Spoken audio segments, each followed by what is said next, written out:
Hello YouTube! Welcome to yet another beer review with me, the Master of Hobbits, or Peter. As you see, I've got a haircut. A lot shorter hair, but I needed it. And today's beer, guys, it's going to be a Flying Dog beer. One of my personal favorite breweries. Because it was one of the first breweries I ever got to taste craft beer from. So this beer is their Double Dog Double Pale Ale. I've had this beer before, but it's been a while, so I thought I'd try it again. It's from the Canis Major series, and look at that cap. That's a pretty cool cap, guys. But from the Canis Major series, first in 2004 it was actually originally brewed, as they also have a Wild Dog series, and then it was brewed as a Wild Dog, called Wild Dog Double Pale Ale, which was essentially just a doubled up version of their original Flying Dog Doggy Style Pale Ale, I think it's called. And that is also really good. But then it was very popular, and then made it into a beer that wasn't seasonal or limited or anything, that you could get all year round. It's a really heavy beer, 11.5% alcohol by volume. That's pretty heavy. And then it's 85 IBUs, so it should be pretty heavy as well. But as far as style goes, I'm pretty sure this is a double IPA, even though Rate Beer calls it an American Strong Ale. And, well, I'm going to go with, as Beer Advocate says, an American double IPA or a double IPA. Well, of course it would be a double IPA if it's double pale ale. Should have India on there as well, but whatever. As far as I remember, it was pretty good. Very hoppy and all that, you know, a pale ale or a double IPA has to be, or yeah. Yeah, that's pretty much it about the beer. Brewery's been around since 1991. Not a fairly old or new brewery. Okay, a bit old soon. 20-year anniversary. I just turned 20 a couple of yesterday was a month ago actually. I turned 20, but probably the same. I'm probably the same age as this brewery. They started in 1990, but the first beer was actually first released in 1991. But yeah, it started out as a brew pub in Aspen, and then moved to where it resides today, Denver, Colorado, and brews beer there. Also, in 2006, they bought a brewery in Frederick, Maryland. I've been to Maryland. I have relatives there, but Frederick, Maryland. Not in Frederick though. In what was it called? The place? I can't remember. St. Michael's or something, I think. Whatever, I can't remember. What was it? Yeah, they bought a brewery there, and so they could distribute beer to both the west and east coast of America. And I get pretty much all great Flying Dog here. That's pretty good. I get the Doggy Style.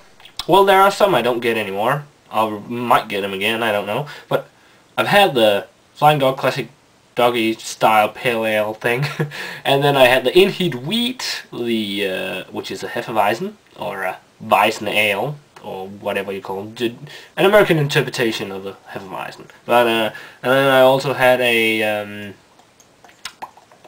I had their Road Dog, their porter, and I had their Snake Dog IPA, and then I've had this Double Dog before, and I've had the Horn Dog, and I've had, well, pretty much all, a lot of Flying Dog. I think that was all the beers I've had. And I got, for you guys, I'm going to review the Flying Dog Gonzo Imperial Porter. It's the barrel-aged Wild Dog version, and I got the newest Wild Dog from 2008, the Dog Schwartz, which is a smoked beer, or a Rauchbier, German style. But let's stop talking brewery talk and let's open this beer.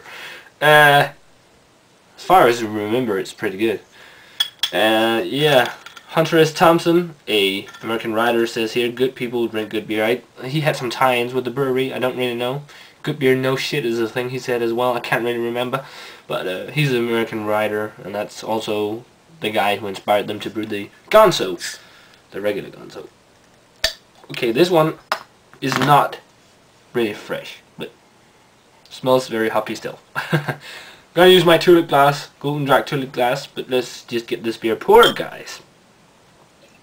That looks nice.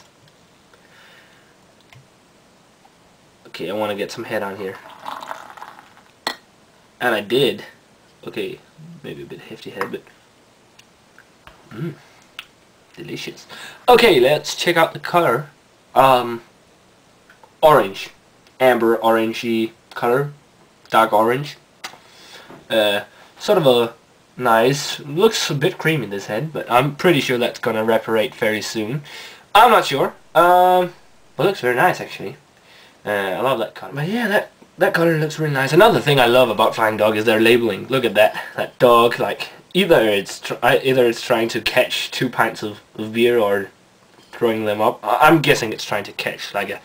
It looks like sort of a werewolf or something. But I love their labeling. But let's check out the aroma of this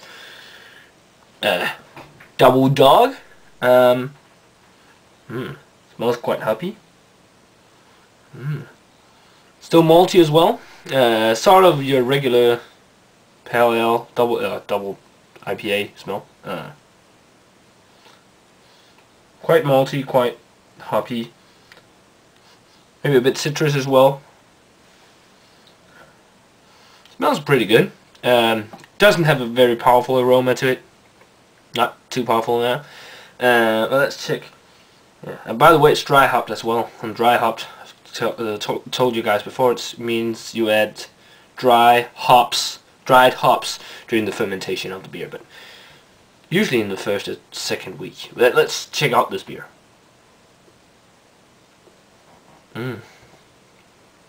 Okay, maybe. Okay. I know I have a weird looking fish. This is not fresh. This has been aged, and I wanna. It was pretty irritating because I would love to try this fresh, but it's good. I know I made that strange looking face, but that's because it's very boozy because of the 11.5% alcohol. Malts, definitely, maybe. Just a slight roasty character, not roasty, smoky, and boozy, very boozy.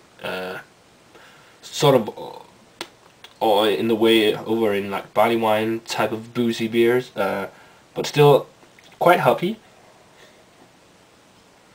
By the way, it's got an IBU of 85, yeah, 85. Citrus as well, actually, just a hint of citrus. Not the best double IPA I've had. It's very good though.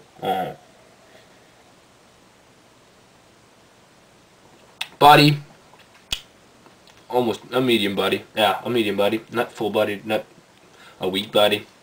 Full medium body, definitely. Very mild carbonation, and it's very drinkable actually. When you get into it,